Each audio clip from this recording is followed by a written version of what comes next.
अध्यात्म मार्ग के साधकों ने कहा है कि ईश्वर की उपासना करते समय उसके गुणों का विचार करना चाहिए।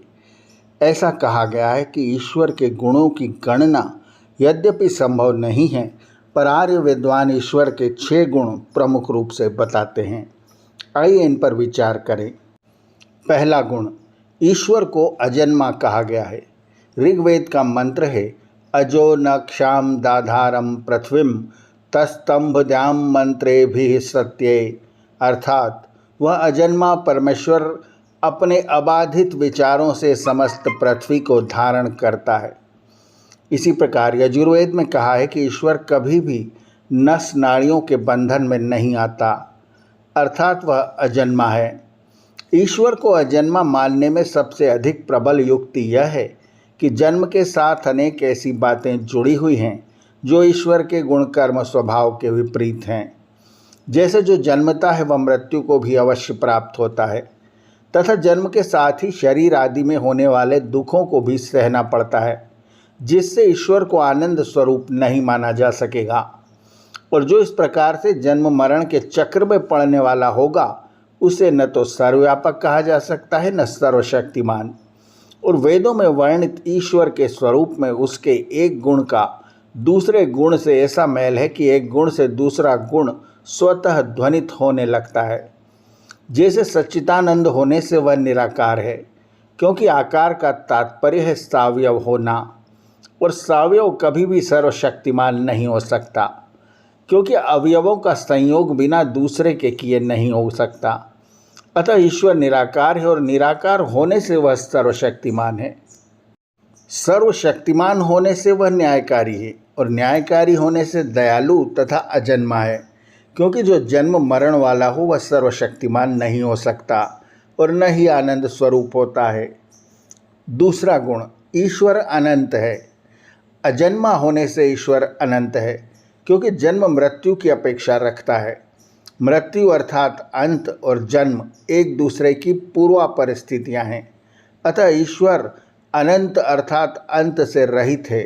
वेद में ईश्वर को अनंत बताते हुए कहा है, अनंत विततम पुरुत्रानंतम अनंत बच्चा समन्ते, अर्थात अनंत ईश्वर सर्वत्र फैला हुआ है। तीसरा गुण, ईश्वर निर्विकार है। अजन्मादि गुणों की पुष्टि के लिए वेद में ईश्वर को निर्विकार कहा है, क्योंकि विकार आदि जन्म की अपेक्षा रखते हैं, और ईश्वर को अज अर्थात अजन्मा कहा है। अतः वह निर्विकार अर्थात शुद्ध स्वरूप है।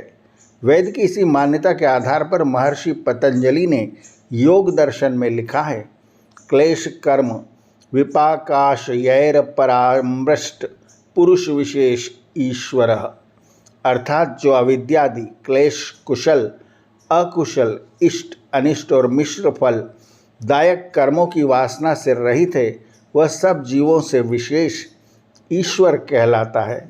चौथा गुण, ईश्वर अनादि है। ईश्वर का कोई आदि नहीं, इसलिए वह अनादि है, क्योंकि आदि के साथ अंत भी लगा होता है, अर्थात जिसका जन्म होगा उसकी मृत्यु निश्चित है, और जिसकी उत्पत्ति होती है उसका विनाश अवश्य होता है। इस विषय में यह विचार करना भी आवश्यक है कि आदि और अंत क्या है। वास्तव में किसी तत्व के प्रकट होने को उत्पन्न होना कहा जाता है, अर्थात उसका अप्रगट हो जाना अंत कहलाता है। अर्थात जब परमाणुओं के विशेष संयोग से कोई विशिष्ट वस्तु प्रकट होती है, तब उस वस्तु की उत्पत्ति मानी जाती है, और परमाणुओं के विखंडित हो जाने को ही उस वस्तु का नष्ट होना कहा जाता है। सामवेद में ईश्वर के अनादि स्वरूप को निरूपित करते हुए कहा गया है, जजुषा सनादसी, अर्थात ईश्वर सनातन यानी अनादि है। पांचवा गुण, ईश्वर अनुपम है। वेद के अनेक मंत्रों में ईश्वर को अनुपम कहा है, अर्थात उसके समान शक्ति संपन्न अन्य कोई नहीं, इसलिए वह अनुपम है।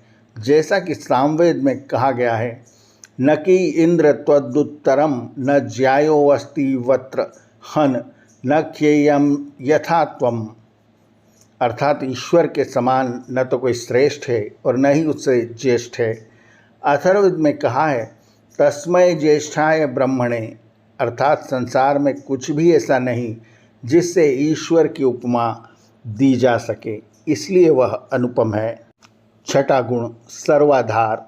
वेद की चारों मंत्र संहिताओं में ईश्वर को समस्त चराचर जगत एवं जीवों का आधार कहा गया है, अर्थात समस्त पृथ्वी आदि लोकांतर उसी के आधार पर टिके हैं, इसलिए वह सर्वाधार है। परमात्मा की शक्ति का वर्णन करता हुआ उपनिषद कहता है, सूर्य, चंद्रमा, तारे, बिजली और अग्नि ये सब ईश्वर में प्रकाश नहीं कर सकते, किंतु इन सब को प्रकाशित करने वाला एक वही ईश्वर है। ऋग्वेद का मंत्र है, सदाधार पृथ्वीम द्यामुते माम कस्मै देवाय हविषा विधेम, अर्थात ईश्वर पृथ्वी और सूर्यलोक दोनों का ही आधार है, वही सबका आधार है। यहाँ यह प्रश्न उठना स्वाभाविक है कि जब ईश्वर सबका आधार है तब ईश्वर का आधार क्या है? इसका उत्तर यह है कि ईश्वर सबका आधार होने के साथ साथ स्वयं अपना भी आधार है, क्योंकि आधार उसको कहा जाता है जो सर्वशक्तिमान है, इसलिए वह सबका आधार है और उसका अन्य कोई आधार नहीं हो सकता, क्योंकि किसी का आधार उससे अधिक शक्तिशाली ही होता है। लोक में भी हम देखते हैं कि प्रत्येक निर्बल अपने से सबल के आश्रय में ही रहता है और कोई भी अपने निर्बल के आश्रय में नहीं रहता। इसी प्रकार क्योंकि ईश्वर से अधिक शक्ति संपन्न अन्य जीवादि कोई नहीं, इसलिए उसका कोई आधार नहीं। उदाहरण के लिए एक राज्य में सब राजा के आश्रित होते हैं, किंतु राजा किसी के आश्रित नहीं होता। इसी प्रकार ईश्वर भी सर्वाधार है। आइए वेद विदित ईश्वर की स्तुति, प्रार्थना एवं उपासना सब मिलकर करें। आर्यावर्त की कहानियाँ चैनल को सब्सक्राइब करें और बेल आइकन के बटन को दबाएं, ताकि हम जब नया वीडियो लेकर आएँ तो उसकी सूचना आपको तुरंत मिल सके। धन्यवाद। नमस्ते।